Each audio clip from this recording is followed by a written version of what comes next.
번에 이르는 지의 제6장 알곡과 쭉정이 12번째 시간입니다. 성도의 견인과 순종이라는 소제목 하에 4개의 질문으로 되어 있습니다. 문제를 읽어보도록 하겠습니다. 끝까지 견뎌 면류관을 쓰는 자가 알곡이요 선택받은 자입니다. 끝까지 견디지 못하고 중도에 탈락하는 자는 애초에 택함받지 못한 자입니다. 예수님은 청함을 받은 자는 많으나 택함을 입은 자는 적다고 말씀하시고 천국에 들어가고자 하여도 들어가지 못하는 자가 많다고 말씀하셨습니다. 1번 베드로는 중도에 탈락하는 자들에게 참된 속담이 이루어졌다고 합니다. 무슨 속담인가요? 2번 사도 바울은 하나님의 구원의 은혜를 받았음에도 불구하고 다시 타락하는 자들은 다시 새롭게 하여 회개할 수 없다고 합니다. 그 이유가 무엇인가요? 3번 사도 바울은 양심을 버리고 믿음에 관하여 파선한 자들을 예로 듭니다. 누구인가요? 4번 우리는 성령을 받음으로써 비로소 자유의지를 가지게 되었습니다.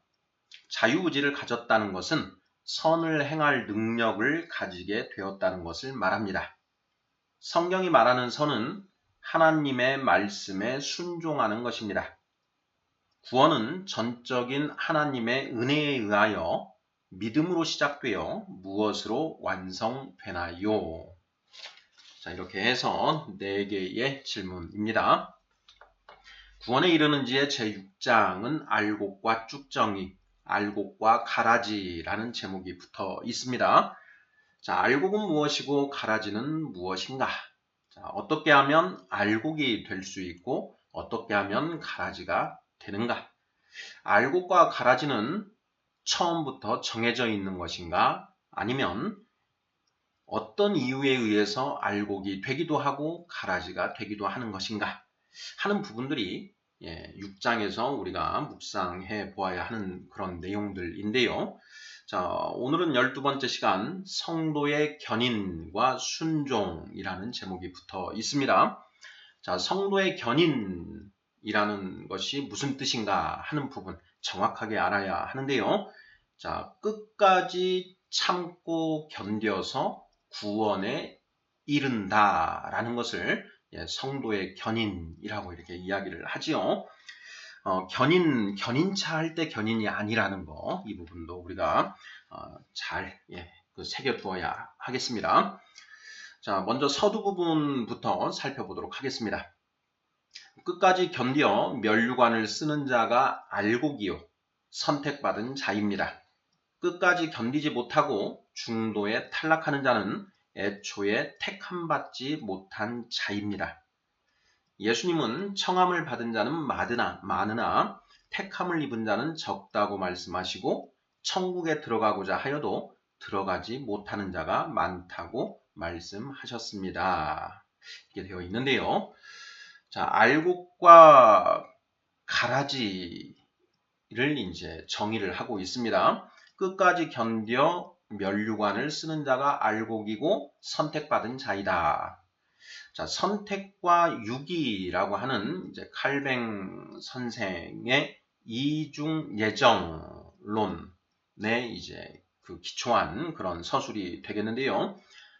끝까지 견뎌 면류관을 쓰는 자가 알곡이고 선택받은 자이다. 끝까지 견디지 못하고 중도에 탈락하는 자는 애초에 택함받지 못한 자이다. 이렇게 쓰고 있습니다. 자, 지난 시간에 우리가 이제 이중예정에서 선택된 자와 유기된 자에 대해서 살펴보았는데요. 바로 그 내용을 요약하면 이런 내용이 되는 것이지요. 예수님은 청함을 받은 자는 많으나 택함을 입은 자는 적다고 말씀하셨습니다. 마태복음 22장 14절 청함을 받은 자는 많되 택함을 입은 자는 적으니라. 자, 그리고 천국에 들어가고자 하여도 들어가지 못하는 자가 많다고 고도 말씀하셨지요. 누가복음 13장 24절입니다. 좁은 문으로 들어가기를 힘쓰라. 내가 너희에게 이르노니 들어가기를 구하여도 못하는 자가 많으리라. 이렇게 말씀을 하셨습니다. 천국에 들어가고자 하는 사람은 어떤 사람일까요? 네, 이 세상 모든 사람들이 천국에 들어가기를 원하지는 않습니다. 자, 천국이 있다라는 것을 확실히 믿고 또 천국에 들어가기를 소망하는 사람이 천국에 들어가고자 하는 사람인 것이지요. 자, 그런데 천국에 들어가고자 하여도 들어가지 못하는 자가 많다라고 예수님은 말씀을 하시는 것입니다. 예수 그리스도를 믿고 천국에 대한 소망을 가진 사람, 곧 성도인데요. 자, 그러한 성도들 중에 천국에 들어가지 못하는 자가 많다. 이런 말씀으로 저는 새겨집니다. 우리 성도님들 생각은 어떠신지요? 예수님은 청함을 받은 자는 많으나 택함을 입은 자는 적다고 말씀하시고 천국에 들어가고자 하여도 들어가지 못하는 자가 많다고 말씀하셨습니다. 맞는 이야기지요. 1번 문제 보겠습니다. 베드로는 중도에 탈락하는 자들에게 참된 속담이 이루어졌다고 합니다. 무슨 속담인가요? 중도에 탈락하는 자들에게 참된 속담이 이루어졌다. 중도에 탈락한다. 구원의 여정, 순례자의 길을 가다가 중도에 탈락하는 자들이 있다라는 것이죠. 자, 베드로는 중도에 탈락하는 자들에게 참된 속담이 이루어졌다. 이렇게 말을 합니다. 자, 어떤 속담이었지요? 베드로 후서 2장 22절 말씀입니다. 참된 속담에 이르기를 개가 그 토하였던 것에 돌아가고 돼지가 씻었다가 더러운 구덩이에 도로 누웠다 하는 말이 그들에게 응하였도다. 이렇게 쓰고 있습니다. 자, 정답은 개가 토하였던 것에 돌아가고 돼지가 씻었다가 더러운 구덩이에 도로 누웠다 하는 속담이다. 이렇게 답을 하면 딱 맞겠지요. 자, 개가 속이 안 좋아서 먹었던 것을 토해냅니다. 자, 그런데 좀 뒤에 그 개가 다시 와서 그 토했던 것을 다시 먹는 그런 광경을 우리가 목격하는 수가 있는데요. 바로 그러한 것을 보고 개가 그 토했던 것에 돌아간다. 이런 이제 속담이 생겨난 것 같고요. 자, 돼지가 물에 이제 물구덩이에 들어가서 깨끗이 씻고 나왔습니다. 그런데 깨끗해진 상태로 있다가 나중에 다시 그 더러운 구덩이에 다시 들어가서 다시 더럽게 되었다. 이런 내용의 의미이지요. 1번 문제, 베드로는 중도에 탈락하는 자들에게 참된 속담이 이루어졌다고 합니다. 무슨 속담인가요? 베드로 후서 2장 22절에 개가 그 토하였던 것에 돌아가고 돼지가 씻었다가 더러운 구덩이에 도로 누웠다 하는 말이 그들에게 응하였다. 이렇게 이 말씀을 가지고 답을 하면 될 것 같습니다. 예수님은 이것에 대해서 어떻게 말씀하셨나요? 예수님은 이런 말씀을 하셨습니다. 어떤 사람에게 들어갔던 귀신이 쫓겨납니다. 성령의 힘으로 하나님의 손을 힘입어 그 귀신이 쫓겨났는데 그 쫓겨난 귀신이 쉴 곳을 찾아다니다가 찾지 못하여 다시 그 사람에게 돌아갔는데 그 집이 정리가 되고 깨끗해졌더라. 자, 그래서 자기보다 더 악한 귀신 7을 데리고 함께 그 집에 들어갔다. 그 사람의 나중 형편이 처음보다 더 나쁘게 되었다. 네, 이런 말씀을 하셨지요. 그 예수님이 하신 말씀, 한 귀신이 쫓겨났다가 7 귀신이 더 들어오는 8 귀신이 들어오게 된 그 사람이 바로 중도에 탈락하는 자들, 개가 그 토하였던 것에 돌아가고 돼지가 씻었다가 더러운 구덩이에 도로 눕는 경우에 해당되는 그런 말씀이 아닐까 싶습니다. 또 예수님이 이제 그 씨 뿌리는 자의 비유로도 이제 말씀을 하시지요. 자, 씨를 뿌렸는데 그 씨가 4가지 땅에 떨어집니다. 길가에 떨어진 씨가 있고, 돌밭에 떨어진 씨가 있고, 가시덤불 속에 떨어진 씨가 있고, 좋은 땅에 떨어진 씨가 있는데요. 자, 그 중에 길가에 떨어진 씨는 아예 믿음 자체가 생겨나질 않지요. 새가 날아와서 그 씨를 가로채 먹어버린 것이죠. 그래서 그 사람은 아예 처음부터 믿지 않는 사람이고, 자, 돌밭과 가시덤불에 떨어진 씨는 싹을 틔우고 자라나기 시작을 합니다. 자, 그런데 돌밭에 떨어진 씨는 해가 뜨고 날씨가 뜨거워졌을 때 뿌리가 없기 때문에 말라 버리게 되는 것이고, 가시덤불에 떨어져서 싹을 틔우고 자라나는 그 씨는 가시덤불이 그 자라나는 기운을 빼앗아서 더 자라지 못하게 하고 열매를 맺지 못하게 하는 그런 경우였지요. 오직 좋은 땅에 떨어진 씨만 자라나서 결실을 해서 30배, 60배, 100배의 결실을 하였다. 자, 그렇게 4가지 땅 중에 끝까지 견뎌서 천국에 들어가는 그런 유형은 바로 좋은 땅에 떨어진 씨인 것이고, 돌밭에 떨어진 씨나 가시덤불 속에 떨어진 씨는 결국은 중도에 탈락하는 자들에 관해서 언급하신 내용이 아닐까 싶습니다. 2번 문제 보겠습니다. 사도 바울은 하나님의 구원의 은혜를 받았음에도 불구하고 다시 타락하는 자들은 다시 새롭게 하여 회개할 수 없다고 합니다. 그 이유가 무엇인가요? 하는 질문입니다. 자, 히브리서 6장 6절 읽어보겠습니다. 타락한 자들은 다시 새롭게 하여 회개하게 할 수 없나니 이는 그들이 하나님의 아들을 다시 십자가에 못 박아 드러내놓고 욕되게 함이라. 이렇게 쓰여져 있습니다. 타락한 자들, 이 타락한 자들, 중도에 탈락하는 자들, 이렇게 해석을 하는 게 맞지 않을까 싶습니다. 자, 히브리서 6장 내용을 보면 이제 이렇게 쓰여져 있습니다. 6장 4절, 5절부터 읽어보면요.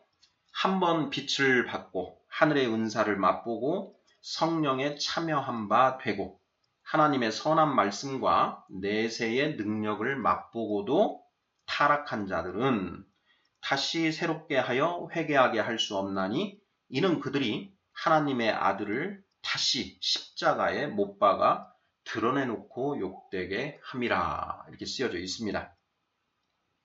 여기에 한번 빛을 받고 하늘의 은사를 맛보고 성령에 참여한 바 되고 하나님의 선한 말씀과 내세의 능력을 맛보고도 이렇게 되어 있는데요. 자, 이런 사람은 예수 그리스도를 믿고 죄사함을 받고 성령을 받은 사람일까요? 아니면 아예 예수 그리스도를 믿지 않은 사람일까요? 한번 빛을 받고 하늘의 은사를 맛보고 성령에 참여한 바 되고 하나님의 선한 말씀과 내세의 능력을 맛보았다. 되풀이해서 읽어보더라도 칭의 구원이 이루어진 자 이렇게 읽혀지는 것 같습니다. 우리 성도님들은 어떠신지요? 자, 그렇게 복음을 전해 듣고 예수 그리스도를 믿었습니다. 그리고 세례를 받아서 성령에 참여한 바 되었다. 성령을 받은 자죠. 칭의 구원을 받은 자. 그런데 그렇게 하고도 타락했다라는 것이죠. 자, 그렇게 타락한 사람들은 다시 새롭게 하여 회개하게 할 수 없다. 이렇게 선포를 하고 있는 것입니다. 만약 이 사람들이 예수 그리스도를 믿지 않은 사람들이다 라고 한다면 다시 새롭게 한다라는 이런 표현을 할 수가 없는 것이고, 그들은 진정 회개를 한 것이 아니었기 때문에 다시 회개를 할 기회가, 진짜로 회개를 할 수 있는 기회가 주어지겠지요. 자, 그런데 본문에서는 이 맛보고도 타락한 자들은 다시 새롭게 하여 회개하게 할 수 없다, 이렇게 쓰고 있습니다. 자, 그러니 이 사람들은 칭의 구원은 받은 사람들이다, 이렇게 해석을 하는 게 논리적으로 맞지 않을까 싶습니다. 왜 이들은 다시 회개하게 할 수 없는가? 그 이유는 하반절에 쓰여 있죠. 이는 그들이 하나님의 아들을 다시 십자가에 못 박아 드러내놓고 욕되게 함이라. 하나님의 아들은 곧 하나님의 말씀이지요. 칭의 구원을 받고 하나님의 말씀을 이제 공부하기 시작을 했는데, 그 하나님의 말씀을 다시 욕되게 하였다. 그런 자들은 다시 새롭게 하여 회개하게 할 수 없다. 하나님의 말씀을 욕되게 하였기 때문이다. 하나님의 아들을 다시 십자가에 못 박아 드러내놓고 욕되게 하였기 때문이다. 예수님이 십자가에 이미 못 박혀 돌아가셨지요. 자, 그런데 그 하나님의 아들을 다시 십자가에 못 박았다, 이렇게 이제 쓰고 있습니다. 왜 그렇게 쓰는 것인가 하는 부분도 우리가 묵상을 해볼 필요가 있는 것인데요. 하나님의 아들은 하나님의 말씀이시다. 말씀을 십자가에 못 박아 드러내놓고 욕되게 하였다. 한 번 받은 말씀을 부인했다, 이런 의미로 이해를 하는 게 맞지 않을까 싶습니다. 자, 이어지는 히브리서 6장 7절 8절 말씀도 한번 읽어보겠습니다. 땅이 그 위에 자주 내리는 비를 흡수하여 밭가는 자들이 쓰기에 합당한 채소를 내면 하나님께 복을 받고, 만일 가시와 엉겅퀴를 내면 버림을 당하고 저주함에 가까워 그 마지막은 불사름이 되리라, 이렇게 되어 있습니다. 자, 여기에 땅은 칭의 구원을 받은 자들일까 아닐까 하는 부분, 이 부분도 계속해서 생각을 해보아야 되죠. 자, 땅이 그 위에 자주 내리는 비, 이렇게 되어 있습니다. 비는 이른 비, 늦은 비, 그리고 그 중간에 내리는 비, 곧 하나님의 은혜이지요. 자, 그렇게 하나님의 은혜를 계속 받았음에도 불구하고 합당한 채소를 내는 경우가 있고 가시와 엉겅퀴를 내는 경우가 있다.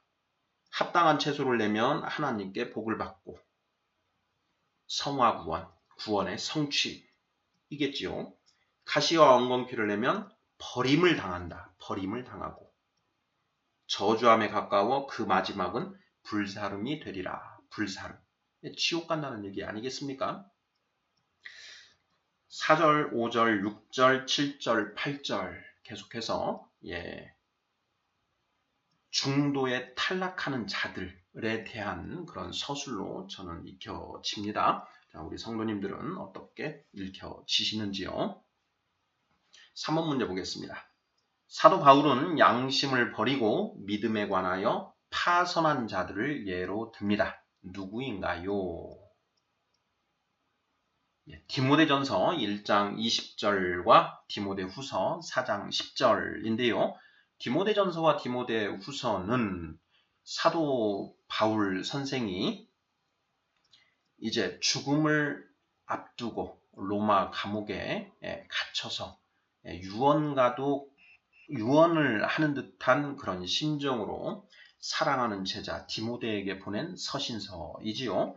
주후 66년 내지 67년경에 쓰여진 그런 것으로 지금 추정이 되고 있는데요. 자, 먼저 디모데전서 1장 20절 내용입니다. 그 가운데 후메네오와 알렉산더가 있으니 내가 사탄에게 내준 것은 그들로 훈계를 받아 신성을 모독하지 못하게 하려 함이라, 이렇게 되어 있고요. 디모데 후서 4장 10절입니다. 대마는 이 세상을 사랑하여 나를 버리고 데살로니가로 갔고 그레스게는 갈라디아로 디도는 달마디아로 갔고 이렇게 되어 있는데요. 자, 그 중에 대마는 이 세상을 사랑하여 나를 버리고 데살로니가로 갔다 라고 쓰여져 있는 이 부분. 자, 이 부분을 보면 양심을 버리고 믿음에 관하여 파선한 것이 아닌가. 그 파선한 자의 예로 쓰여진 것이 아닌가 이런 생각이 듭니다.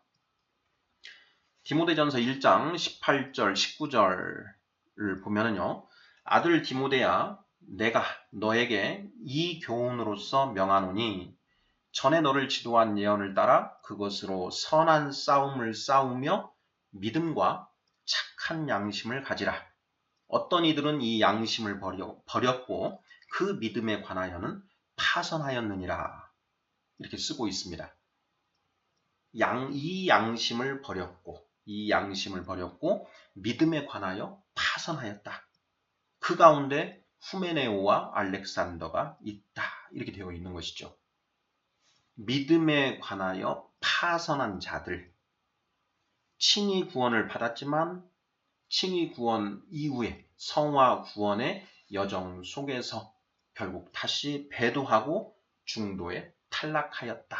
이런 내용으로 읽혀집니다. 후메네오와 알렉산더가 있다. 내가 그들을 사탄에게 내어주었다. 사도 바울이 후메네오와 알렉산더가 돌아서지 못하게 하기 위해서 얼마나 많이 권면하고 설득을 했을지 예상이 충분히 되는데요. 그러한 권면에도 불구하고 끝내 그들이 돌아서지 않았다. 그래서 어쩔 수 없이 사탄에게 내어주었다. 사탄에게 던져준 것이 아니죠. 잡지 못하였다. 이런 의미, 뉘앙스인 것 같습니다. 그들로 훈계를 받아 신성을 모독하지 못하게 하려 함이라. 훈계를 받아. 도를 버리고 파선한 자들의 결국은 이제 지옥이 될 것인데요. 그러한 지옥에서 이를 갈고 우는 것, 그런 것을 말하는 것이 아닌가 싶습니다. 디모데후서 4장 10절에 대마는 이 세상을 사랑하여 나를 버리고 데살로니가로 갔다 이렇게 쓰고 있는데요. 자, 이 대마는 상당히 좋은 신앙을 가지고 사도 바울을 따랐던 그런 사람일 것입니다. 골로새서 4장 14절을 보면 사랑을 받는 의사 누가와 또 대마가 너희에게 문안하느니라 이렇게 쓰여져 있고요. 빌레몬서 1장 24절에 보면 또한 나의 동역자 마가, 아리스다고, 대마, 누가가 문안하느니라 이렇게 쓰여져 있습니다. 골로새서와 빌레몬서 모두 다 옥중서신이라고 불리는데 바울 선생이 주 60년경에 이 옥중서신을 이제 집필한 것으로 추정이 되고 있습니다. 그러니 이때만 해도 60년 이 당시만 해도 대마는 바울을 선생님으로 모시고 믿음의 경주를 하고 있던 그런 상태였는데 디모데 후서가 쓰여진 66년 내지는 67년 그 사이에는 바울을 버리고 데살로니가로 갔다. 그런데 왜 바울을 버리고 데살로니가로 갔는가? 이 세상을 사랑하여 바울을 버리고 데살로니가로 갔다. 이렇게 지금 바울 선생이 쓰고 있는 것이지요. 결국 대마나 후메네오, 알렉산더 이들은 예수 그리스도를 영접하고 칭의 구원은 받았지만 성화 구원의 과정에서 중도 탈락한 자들이다. 이렇게 해석을 하는 게 맞지 않은가 싶습니다. 4번 문제 보도록 하겠습니다. 우리는 성령을 받음으로써 비로소 자유의지를 가지게 되었습니다.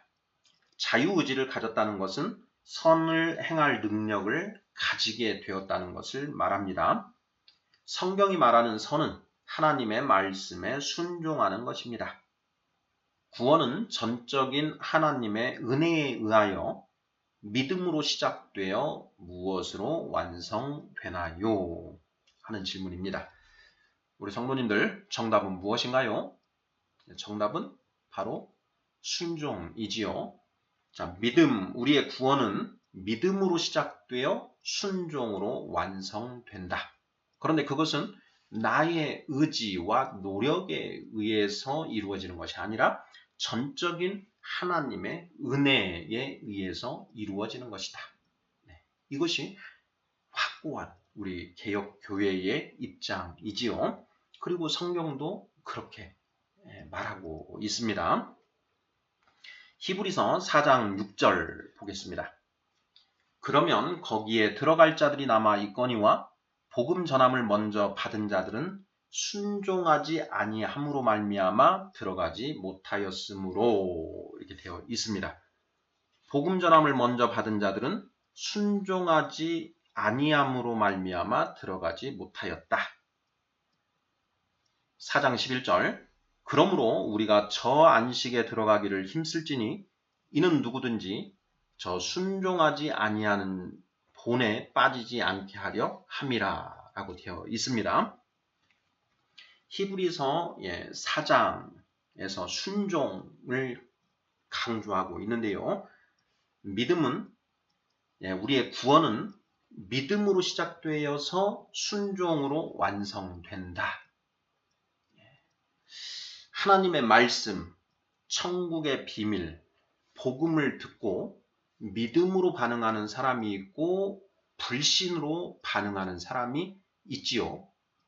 그리고 또 하나님의 말씀에 순종으로 반응하는 사람이 있고 불순종으로 반응하는 사람이 있습니다. 믿음과 순종으로 반응하는 사람은 알곡이고 불신과 불순종으로 반응하는 사람은 가라지이다. 이중예종론에서는 이렇게 이제 이야기하고 있는 것이죠. 반면에 구원 보편론에서는 하나님의 은혜인 그 복음을 듣고 믿음과 순종으로 반응하는 사람은 구원을 받는 것이고 불신과 불순종으로 반응하는 사람은 구원을 받지 못하는 것이다. 이렇게 반응으로 이해를 하고 있습니다. 어찌되었건 어떤 교리의 틀을 따르든 믿음과 순종으로 반응을 해야만 구원을 성취할 수 있다라는 점에서는 동일하다라고 했습니다. 4번 문제, 우리는 성령을 받음으로써 비로소 자유의지를 가지게 되었다. 자유의지에 이제 반대되는 개념은 노예의지이지요. 자, 우리가 성령을 받기 전에 우리에게 의지가 있었는데 그것은 노예의지였다. 그런데 성령을 받음으로써 비로소 우리가 자유의지를 가지게 되었다. 바로 이제 자유의지에 관한 이제 어떤 그 교리인데요. 성령을 받기 전에 우리가 가지고 있는 지정의는 훼손된 상태, 그리고 온전하지 못한 그런 상태의 지정의인데 그 중에서 의지인 의의 측면을 보면 그 상태에서의 그 의는 선을 행할 수 있는 능력을 전혀 가지지 못하고 있다. 그래서 선을 행하지는 못하고 죄를 행할 수밖에 없게 된다. 그런 점에서 노예의지다. 이렇게 이제 칭하게 된다라고 했지요. 히브리서 8장, 7장, 8장 이 부분을 보면 이 노예의지에 관해서 언급을 하고 있습니다. 그 부분도 우리가 굉장히 잘 따져봐야 되는 그런 부분인데요. 히브리서 7장 19절 보면은요. 내가 원하는 바 선은 행하지 아니하고 도리어 원하지 아니하는 바 악을 행하는도다. 자, 머리로는 선을 행하고자 하는데 이 나의 이 육신이 그 원하는 선은 행하지 못하고 원하지 아니하는 악을 행하더라. 그러니 이 자유의지라는 것은 단순히 의욕하는 것에 그치는 것이 아니고 그것을 행할 수 있는 능력까지 포함하는 개념이다. 이렇게 자유의지를 정의를 하는 것입니다. 그러니까 우리가 일반적으로 생각하는 의지라고 하는 것하고는 좀 다르죠. 우리가 생각하는 일반적인 의지는 무언가를 내가 하려고 의욕하는 것, 이것만을 놓고 이제 자유의지다. 이렇게 이야기를 하는데, 칼뱅 선생이 말했던 자유의지, 노예의지 할 때 그때 자유의지는 그것을 의욕할 뿐만 아니라 행할 수 있는 능력까지 포함하는 것으로 이해를 합니다. 그래서 이 개념을 좀 정확하게 우리가 인식을 해줘야 그 논의의 주제가 무엇인지를 정확하게 파악을 할 수가 있는 것인데, 바로 로마서 7장 19절에 나와 있는 것처럼 내가 원하는 바 선은 행하지 아니하고 도리어 원하지 아니하는 바 악을 행하는도다. 선을 원하고 그것을 원하는 것을 행할 수 있는 능력까지 갖추어져 있는 상태가 곧 자유의지의 상태인데, 성령을 받기 전에는 그러한 자유의지가 없다라는 것이죠. 그래서 그 상태를 뭐라고 하느냐? 노예의지의 상태다. 이렇게 이제 정의를 하는 것이죠. 7장 24절 오호라 나는 공고한 사람이로다. 이 사망의 몸에서 누가 나를 건져내랴. 25절 우리 주 예수 그리스도로 말미암아 하나님께 감사하리로다. 그런즉 내 자신이 마음으로는 하나님의 법을 육신으로는 죄의 법을 섬기노라. 이렇게 쓰고 있는데요. 자, 24절에 오라 나는 공고한 사람이로다. 이 사망의 몸에서 누가 나를 건져내랴. 노예 의지를 가지고 있는 이러한 나를 누가 구원해낼 수 있는가. 25절 주 예수 그리스도로 말미암아 하나님께 감사하리로다. 오직 예수 그리스도를 통해서 내가 그 노예 의지로부터 벗어날 수 있게 되었다라는 것이죠. 예수 그리스도는 성령 시대를 열어주셨습니다. 바로 예수님이 열어주신 그 성령 시대, 예수 그리스도를 믿고 죄사함을 받고 성령을 받음으로써 비로소 내 안에 자유의지가 생겨날 수 있게 되었다. 8장 2절 이는 그리스도 예수 안에 있는 생명의 성령의 법이 죄와 사망의 법에서 너를 해방하였음이라. 성령 시대 이전에 율법 시대였는데요. 자, 율법 시대에 율법을 통해서 무엇이 선인 줄은 알게 되었습니다. 그래서 그렇게 살고 싶은데 도저히 그렇게 살아내지를 못한다라는 것이죠.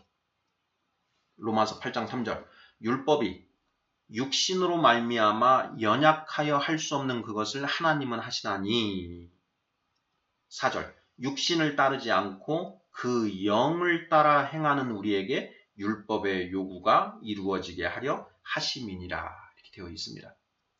성령이 우리 안에 내주하게 되심으로써 우리의 지정의가 강화되고 비로소 우리는 하나님의 말씀대로 살아갈 수 있는 힘을 갖게 되었다.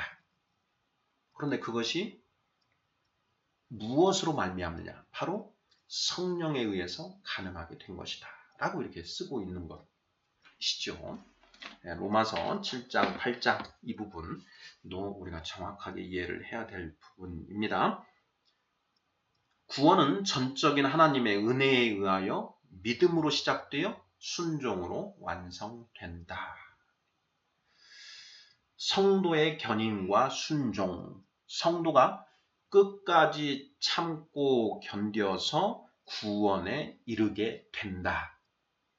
성화 구원, 필그림, 순례자의 그 여정을 끝까지 마쳐내기 위해서 우리는 참고 견뎌야 하는데 그 참고 견딤을 통해서 우리는 순종, 하나님의 말씀에 온전히 따르는 그런 삶을 살게 된다라는 것이죠.